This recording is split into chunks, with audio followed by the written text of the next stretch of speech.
जब रमज़ान आता है अल्लाह की रहमतों का, बरकतों का, मग़फ़िरतों का महीना होता है। लोग सहरी और अफ्तारी से लुत्फ़ अंदोज़ होते हैं, अल्लाह की रहमत के मुतलाशी होते हैं और इबादत गाहें आबाद हो जाती हैं। ये जो महीना है अल्लाह की इबादत का महीना है, अल्लाह ताला की जन्नत कमाने का महीना है, ना कि दौलत कमाने का महीना है।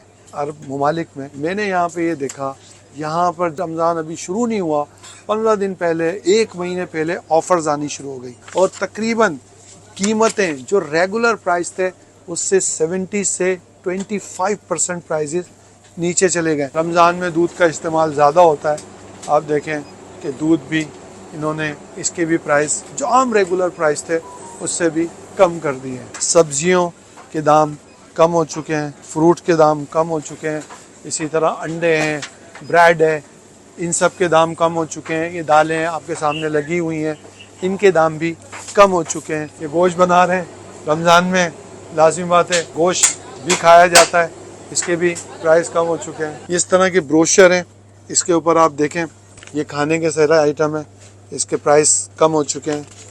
इसके साथ साथ फिर ये दीगर अशिया, इसके प्राइस 20 to 30% कम हो चुके हैं।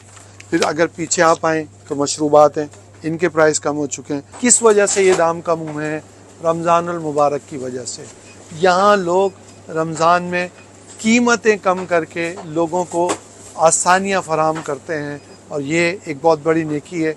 यहाँ इस अमल को गवर्नमेंट भी सपोर्ट करती है और यहाँ के ताजिर या दुकानदार या बड़ी बड़ी शॉपिंग सेंटर वाले रमज़ान को सेलिब्रेट करते हैं, वो कस्टमर बनाते हैं ताकि इन रमज़ान के महीनों में वो कस्टमर जो सारे साल उनके साथ होते हैं रमज़ान की इबादत अच्छी तरह कर सकें। मगर बदकिस्मती से हमारे यहाँ कुछ लोग ऐसे हैं जो इस महीने में दुनिया की जलील दौलत कमाने के पीछे भागते हैं।